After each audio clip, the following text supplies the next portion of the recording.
আমি রাসূল আমার নবী আমার স্বামী যখন আমার ঘরে ঢুকবে আমার ঘরটা আলোকিত হবে। আরেকবার জোরে বলা যাবে আরেকটা আনন্দের সঙ্গে জোরে বলা যাবে বা আপনি যখন ঘরে ঢোকেন ঘরে অশান্তি হয় না শান্তি থাকে? একটু আওয়াজ দিয়ে বলেন না। আওয়াজ কেন অশান্তি হয় তো এই জন্য আওয়াজ নেই। আরে বাপ, আমি তোমার কথা বুঝতে শুনছেন কেন? আমি বলতে চাইছি আপনি যখন সকালবেলায় বেরোলেন বেলা 10টার সময় দোকান খুলেছেন, বেলা রাত 8টার সময় 9টার সময় ঘরে গেলেন, যাওয়ার পরে স্বামীকে স্ত্রীকে বলছে আসসালামু আলাইকুম বলে এটা হয় না বাবা? জোরে বলো। যদি বন্ধ থাকে মুখ জানবো কালা হয় কোনটা দেন বাংলা থেকে এসে এখানে 2 নম্বরই করছি। হ্যাঁ একটু আওয়াজ দিয়ে বলবে এটা ভূমিকা করে নাকি? হ্যাঁ হ্যাঁ এমন সময় বলে এক গ্লাস পানি দাও বলে খুলে খাও, এটা হয় না? হয় হয় হয়। আরে জোরে বলো। ও ওই দিককার লোকগুলো হচ্ছে সিপি এবার এরা কি নাও ওরা আরে এরা বলে আমার ছোট আমার ছোট আমার ছোট বলে খাবা।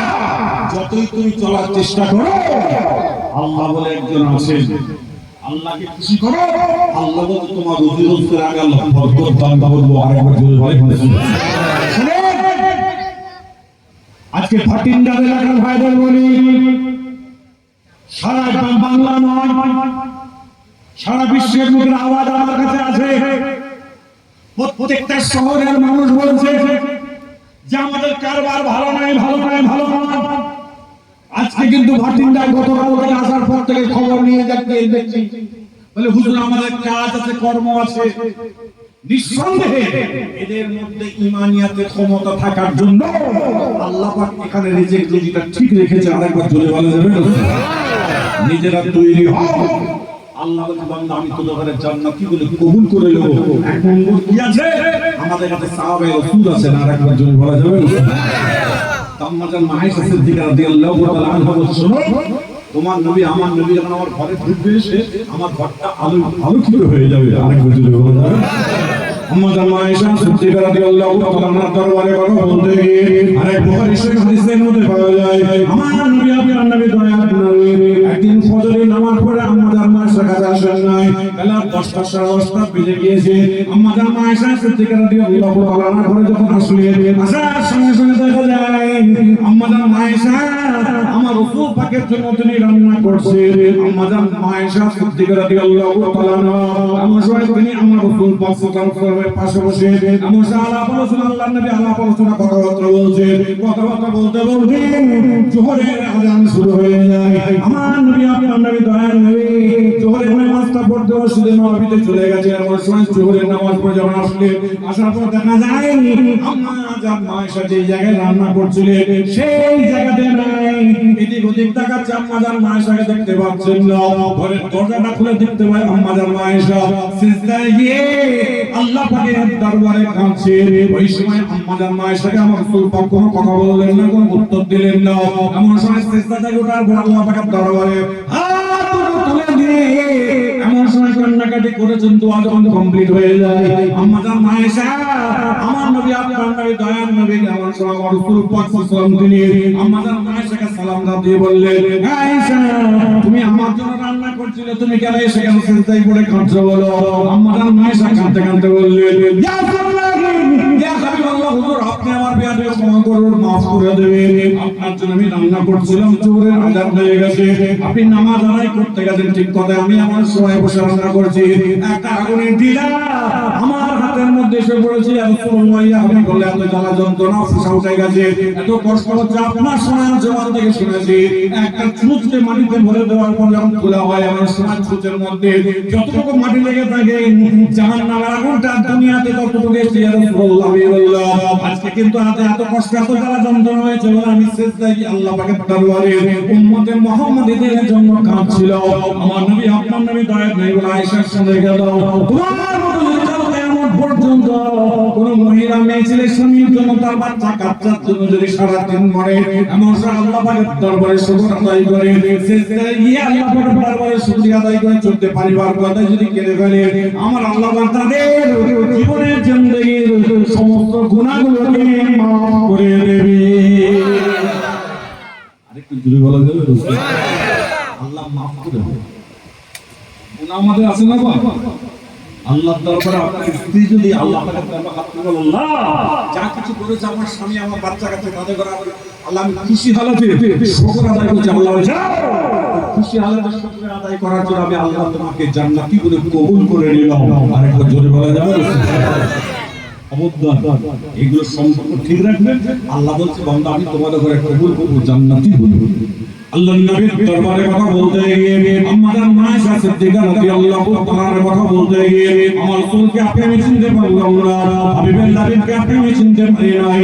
আমাদের মা খাদিজাতুল কুবরা রাদিয়াল্লাহু তাআলা আমার নবী আপনার নবী দয়ার নবী গাড়ি ঘেরার মধ্যে তিনি লুকিয়ে রয়েছেন উপরে মক্কাবাসীদের জ্বালার যন্ত্রণায়।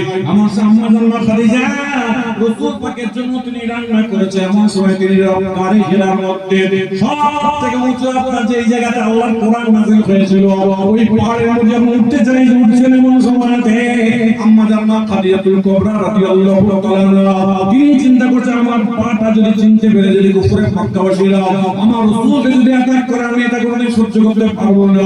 নিজে আমার সব বুক ঠেলে ঠেলে ঠেলে নিলেন আম্মা জান্নাত খাদিজা রান্না করে আল্লাহ রাসূলের জন্য নিয়ে যায়। আমার আম্মা জান্নাত খাদিজাতুল কুবরা কি আমার রাসূলকে সালাম দিয়ে আমার সব টুকরে কেটে ফেলে। আমার নবী আপনার নবী দয়া করে বললেন এ খাদিজা তুমি বড় কষ্ট করে এসেছো বলে তোমার চোখ দিয়ে পানি বার হচ্ছে তুমি কাঁদছো। আমার নবী আম্মা জান্নাত খাদিজাতুল কুবরা বললেন ইয়া রাসূলুল্লাহ ইয়া হাবিবাল্লাহ হুজুর আপনি আমার বিয়াদে ক্ষমা করুন করবেন। আজকে আপনার জন্য আমি রান্না করে উপরে ওঠার পরে আপনার সোনার চেহারা দেখতে পেয়ে আনন্দে আমার চোখ দিয়ে পানি বার হয়ে গেছে। আনন্দে চোখ দিয়ে পানি বার হয়েছে। আরেকবার জোরে বলে যাবে? আম্মা জান্নাত খাদিজাতুল কুবরা রাদিয়াল্লাহু তাআলা আম্মা জান্নাত খাদিজাতুল কুবরা রাসূলকে তিনি রেডি করে বসে নিজে খাইয়ে দিয়েছে। যখনই খাইয়ে দেয় আমার নবী আপনার নবী দয়া নিয়ে বলেন খাদিজা শুনে রেখে দাও তুমি আজকে এত কষ্ট করে না আমাকে খাইয়ে দিলে আমি রাসূলুল্লাহ তোমাকে খাইয়ে দিয়েছি, তোমাকে আমি খাইয়ে দিচ্ছি। আরেকবার জোরে বলে যাবে? আজকে খোদার কসমকে মাথায় হাত দিয়ে বলেন যারা বিয়ে করেছেন প্রত্যেকে বলবো বইয়েরা খাইয়ে দেয় মিষ্টি জোরে বলো দেখ দেখ দেখ একটু দেয় না তোমার দিয়েছে আলে না অনেক আগে না দিয়ে না না ওটাকে বল তোমার দিয়েছে হ্যাঁ খাইয়ে দেয় আমার আপনাকে না খাইয়ে দিয়েছে গো এখনো দেখ খাইয়ে বাহ আরে জোরে বলা যাবে না মাশাআল্লাহ মানগুলো বলছে মাশাআল্লাহ এরা মাশাআল্লাহ বলবে এরা তো এখন আপনার এই আমরা 15 আগস্ট এই 31 ডিসেম্বর এই 1 জানুয়ারি আমরা সব কন্টাক্ট হয়ে গেল আমরা সব কোথায় চলে গেল রেস্টুরেন্টে চলে গেল যাওয়া পরে বলছে তোমাকে আমি বড় ভালোবাসি তুমি আমাকে বড় ভালোবাসো কি করব তুমি মনের মধ্যে ভালো করে ঘুমিয়ে ঘুমিয়ে খেয়ে খেয়ে ফটো লাগিয়ে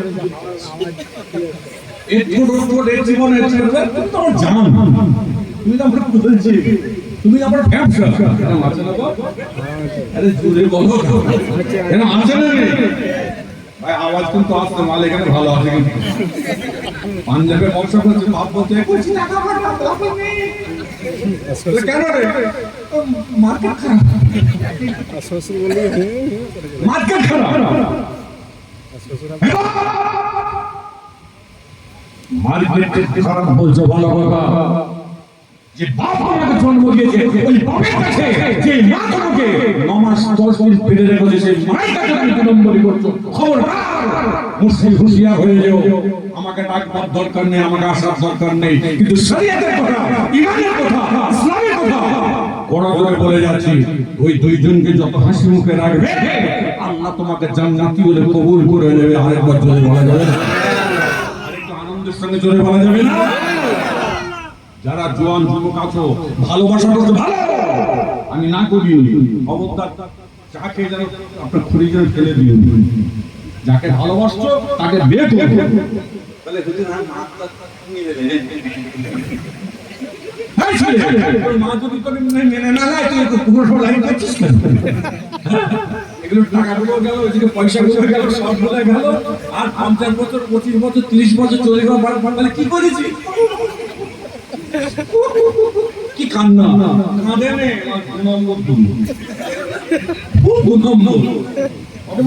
ঘরে বসে থেকে যেখানে হাঁটতে করবে ওকে বলে না না তুমি এত কোনো কথা কথা বলছো না তোমার মতো মেয়ে আছে গা ওকে ওদিকে দেশে বলছো তোমার মতো মেয়ে আছে গা দেখেন লবাটন করবেন আমি বললি কারো অসুবিধা হচ্ছে না যারা হ্যাঁ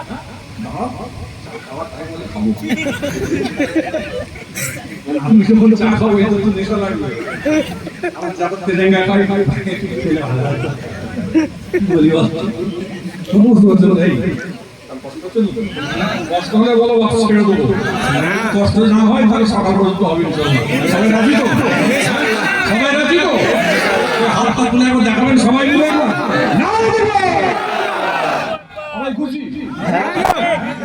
হাত তুলে তো শোনার জন্য সামনে আগামী কাল থেকে ফজর থেকে সব নামাজ পড়া হবে তিনজন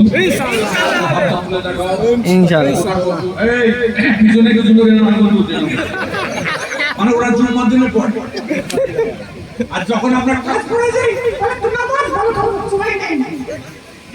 যখন বেশি এসে যায় নামাজ পড়তে চায় সময় নেই কাজ থাকে তখন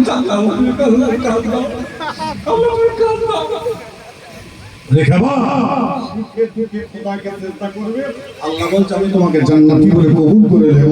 আরেকবার যদি বলে যাবেন আমাদের মাখানিজাতুল কুবরা রাদিয়াল্লাহু তাআলা তার জীবন জিন্দেগি কথা বলতে গিয়ে আমার রাসূলকে আপনি চিনতে পারলাম না, আমি নবীকে আপনি চিনতে পারলাম না।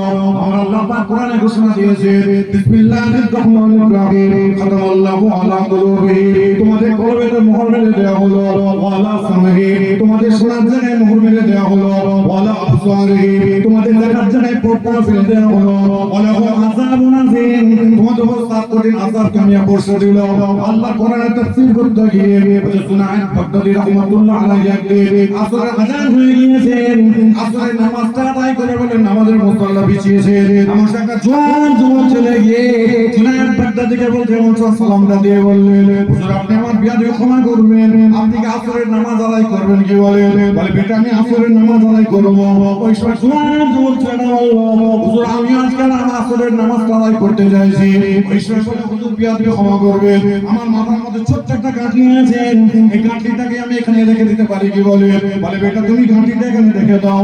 বলে আমি হুজুর ওযুটা করে আসবো কি একটুখানি? বলে বেটা তুমি ওযুটা করে আসো। যখন ওযু করতে যাই জুনায়েদ বাগদাদী রাহমাতুল্লাহ আলাইহি তার অন্তরের আপনার সামনে আমার আপনার দুটো চোখ আছে, অন্তরে একটা চোখ রয়েছে প্রত্যেকে, ওই অন্তরের চোখটা দেখে নিয়েছেন ছেলেটা আল্লাহর মাহবুব বান্দা, আল্লাহর পেয়ারা বান্দা। ওই সময় জুনায়েদ বাগদাদী রাহমাতুল্লাহ আলাইহি যখনই ছেলের ওযু করে আসেন বলল বেটা তুমি আসরের নামাজ তাই মওদে করো। বলে হুজুর আপনি আমার বিয়াদে ক্ষমা করবেন, আপনি আমার বয়সে বড়, এলেমে বড়, কালামে বড়, আপনি নামাজ পড়াবেন, আপনার পিছনে আমি ইক্তেদা করব। না না না তুমি নামাজটা তুমি পড়ে দাও একবার দুবার তিনবার বলার পরে। ওই সময় জোয়ান যুবক ছেলেটা জুনায়েদ বাগদাদীর নামাজের মুসল্লায় যায়। এমন সময় তিনি নামাজটা আসরের নামাজটা তিনি পড়াচ্ছেন। আমার সঙ্গে নামাজটা পড়াতে গিয়ে আমার সময় 50 থেকে 52 মিনিট সময় চলে যায়। ডান দিক বাম দিকে সালাম ফিরবার পর দোয়া চাইবার পরে ওই সময় জুনায়েদ বাগদাদী বলল বেটা তোমার নামাজ পড়তে এতটা সময় গেল, এখানে একটুখানি তুমি বলে দাও। বলে হুজুর আপনি আমার বিয়াদে ক্ষমা করবেন, আমি যখন নামাজে দাঁড়াই আমি মনে মনে ভাবি আল্লাহ আমাকে দেখতে পাচ্ছে, আমি আল্লাহকে দেখতে পাচ্ছি। আরেকবার জোরে জোরে বলেন সুবহানাল্লাহ। ওই সময় জুনায়েদ বাগদাদীকে বলে হুজুর বিয়াদে ক্ষমা করবেন, আমি যখন নামাজে দাঁড়িয়ে যাই আমি মনে মনে ভাবি ফুল সিরাতের উপর আমি দাঁড়িয়ে আছি হুজুর, আমার সময় আমি ডান দিকে হেলে গেলে জান্নাত, বাম দিকে হেলে গেলে জাহান্নামে চলে যাব। হুজুর বিয়াদে ক্ষমা করবেন, আমি আমার সময় সিরাতের উপর দাঁড়িয়ে যাই, আমার সময় রুকুতে যাওয়ার পরে সুবহানাল আযীম বলে না আমি সুবহানাল বলা চুপ করে থাকি, আল্লাহ পাকের তরফ থেকে আওয়াজ চলে আসে লাব্বাইক, আমি হাজির আছি। যখন লাব্বাইক বলে আমি হাজির আছি সঙ্গে সঙ্গে আমি আল্লাহ আমার সময় সামি আল্লাহ লিমান হামিদা বলে দাঁড়িয়ে যাই। হুজুর আপনি আমার বিয়াদে ক্ষমা করবেন, আমি সিজদায় যাওয়ার পরে সুবহানাল আলা বলি নাই, আমি উসমান বিন বরাবর চুপ করে থাকি, আমার আল্লাহ পাকের তরফ থেকে আওয়াজ আসে লাব্বাইক আমি হাজির আছি, সঙ্গে সঙ্গে আল্লাহু আকবার বলে দাঁড়িয়ে যায়। এইভাবে নামাজ আদায় করতে গিয়ে অনেক টাইম সময় চলে গিয়েছে। ওই সময় জিনাত পদ্ধতি বলল, বেটা শুনে রেখে দাও, তোমার কিয়ামত পর্যন্ত আল্লাহ কোন বান্দা বান্দি আখেরি নবীর উম্মতিরা যদি এইভাবে যদি খোদাকে সিজদা করতে পারে, আল্লাহকে খুশি যদি করে দিতে পারে, আল্লাহ পাক পরওয়ারদিগার বেলিয়া তাকে দুনিয়াতে এবং আখিরাতে তাকে শান্তির হাওয়া শান্তির খাবার খাওয়াবে। আরেকটু জোরে বলা যাবে না? জুনায়েদ বাগদাদী রাহমাতুল্লাহ আলাইহি তামাম জীবন জিন্দেগি কথা বলতে গিয়ে আর নবী আপনার নবী দয়ার নবীর কথা মনে পড়ে যায়। আমার আল্লাহ পাক কোরআনে ওদের ঘোষণা দিয়েছে, বিসমিল্লাহির রহমানির রহিম, ইয়া আইয়ুহাল্লাযীনা আমানু, যারা ঈমান এনেছো উদখুলু প্রবেশ করো ফিসসিলমি কাফা, সম্পূর্ণভাবে ইসলামের মধ্যে প্রবেশ করে যাও।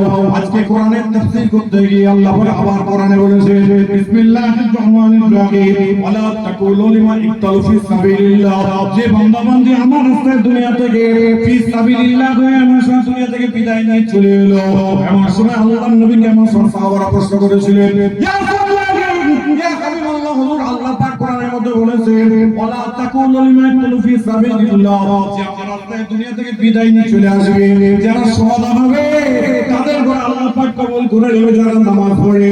আমার নবী আপনার নবী দয়া নাই বলে সাহাবারা শুনে গেল, যারা পাঁচ ওয়াক্ত নামাজ পড়বে আমার আল্লাহ পাক ওই সকল বান্দা বান্দীকে আমার আল্লাহ পাক কাল কিয়ামতের দিনে শুহাদাদের দরজা দান করে দেবে।